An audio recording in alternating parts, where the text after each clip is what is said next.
So, selfies.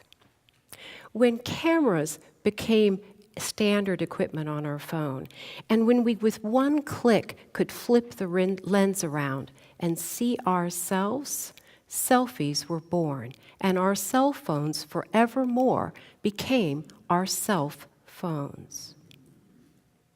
Wow.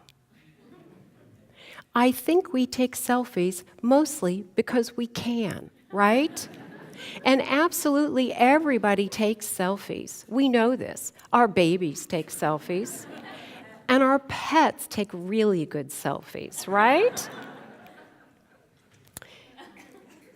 And we take selfies, and now this one the grandmother can see, right? We take selfies just because it's a great day and it takes too long for the light to change and the girls are happy, so they take a selfie.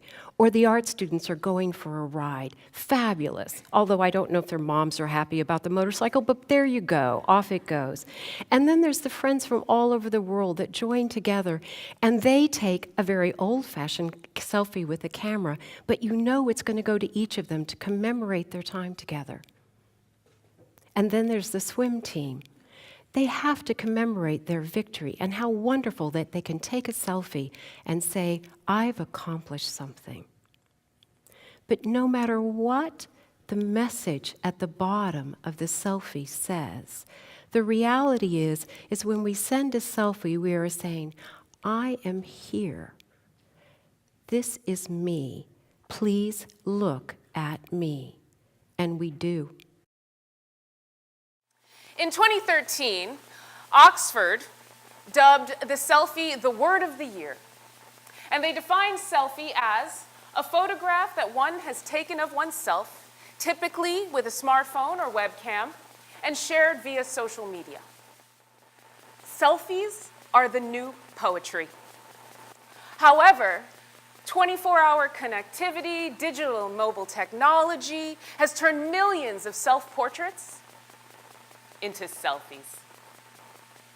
Today,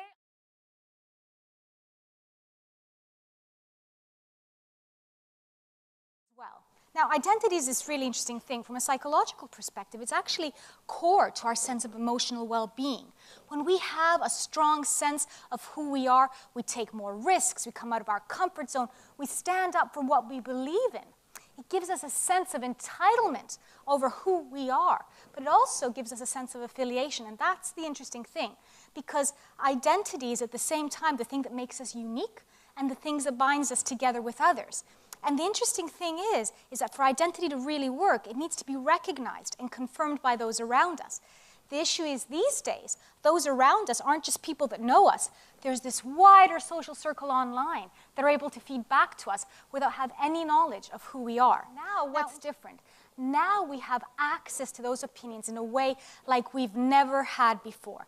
And this got me thinking, does therefore the way that we see ourselves online, the way that we create our identities online, affect the way that we see ourselves offline as well? Now, in terms of how we construct identity, in its basis form, we look at who we are, and then we look to the world around us. We look to our parents and our communities.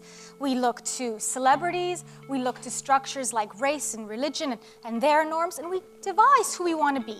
And once we've done that, we hold it up for people to see. And up until now, who are we holding up these identities to? To people that knew us, to our friends, to our families, to our communities. And they kind of acted like mirrors, right? So they'd reflect back on us saying, okay, I see who you are because I know who you are, and I see what you're trying to construct, and this is what I'm reflecting back to you. So it resulted in a kind of affirmation of identity. Now our social worlds have expanded dramatically. Someone doesn't need to know you to feed back to you on what they think of your identity. Someone doesn't even need to have ever met you or come in contact with you. Now, because of the online world, it's like having a global focus group commenting on every step you make, every move, every decision. And as a consequence, this sense of self-awareness is very evident. Young, malleable minds look for identities to try on, look for causes to relate to, and then given how their identities and their beliefs are valued or validated or nurtured, they either take root or they're disregarded. And given the fact that so much of this happens online, we're seeing not cultivation, a grooming of identity. Not only selfies about modeling yourself, but also showing people who you are, where you've been. And he wants, no matter who you are, they want you to know where they've been, and they want you to maybe be jealous. So not only look where I am, but look what I have. Do you value what I have? Do you judge me by what I have? Let me show you what I have. Look who I'm with. No matter who you are, no matter how powerful you are, you still want to legitimize your time by showing that you're with someone who's of import. I did some work a few years ago for the Home Office on the sexualization of young people. And I spoke to some brilliant researchers that were looking at the web pages of young people. And they were saying to me, do you know what, Linda, it's so strange because all the girls' pages look almost identical and all the boys do. It's as if they have these scripts of how they should act. So the boys' pages, they were very kind of hyper-masculine, very kind of emotionally distant. For girls, extremely hypersexualized, all about the need to look a certain way. It's like these kids weren't saying, this is me. It's like they were trying to answer the question, who do I need to be liked by you?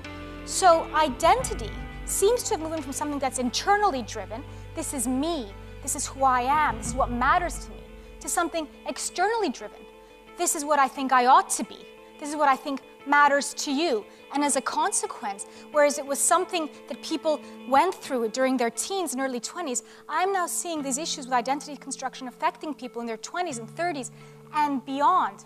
Selfies are a poignant example of the fact that people crave to be recognized, they crave to be remembered, validated. And this is an attempt to do these things. Now, you can't really talk identity in this world without talking body image. It's an area that I've worked in for a long time, and body image has always been very much about me seeing myself in the third person. But I think now, because of the proliferation of how many times we see ourselves, we are producing more pictures of ourselves than any other time in modern history. Furthermore, we're editing those pictures more than we ever would have in the past. So we constantly feel like we have to self-promote. And if posting those pictures on Facebook or on Instagram is like self-promotion, then what do we need to do next? We need to do market research, right? We need to see how we're being perceived. At any one time, I was just on YouTube, there are in the region of 23,000 videos asking, am I pretty? In Google, the search terms, am I pretty or similar, am I ugly, am I fat, get in the region of 20,000 hits a month. So in effect, we have a generation of people asking for permission to accept themselves. They're establishing an identity while running a separate campaign to feel accepted. No wonder the self and the selfie are becoming so confused. And of course, there's a big worry that we're never going to feel like we can live up to ourselves, these selves that we're creating.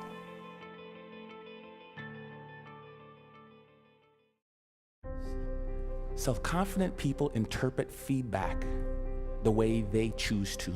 I asked my son, who is by the far terrible athlete, gets it from his dad. Games, they win 5-0. How was the game? Oh, great. I scored 3 goals. I got 2 assists. I'm like, I did not see him touch the puck. But he has his own perception of how he did. I love it. Right? I'm that guy. I'm like, I remember when I was taking when I met my wife, it was in the Commons. Polly, would you like to go to the movies? Ladies? Dingle, dingle, dingle. And she goes, no. I ask her again, because I think that she just hasn't seen me in the right light. Maybe that's not the wrong shirt on, right? Because I'm interpreting that the way I want to interpret it. Finally, I ask her out again. She gives me this one comment, right? Or she sent it through her friend, because that's the way you did it back then. She wouldn't date you unless it was the last person on Earth, that hell was freezing over, there was a small chance we had to save the planet Earth. Some people's like, there's no chance. I'm like, you're saying there's a chance. Right? Because that's how I'm going to interpret it. If I could give you one thing to take from this, it is, no one will believe in you unless you do. Listen to the words of that video. Here's to the crazy ones, the misfits, the rebels, the troublemakers, the round pegs in the square holes. We're supposed to be different, folks. And when people look at us, believe in yourself. Thank you.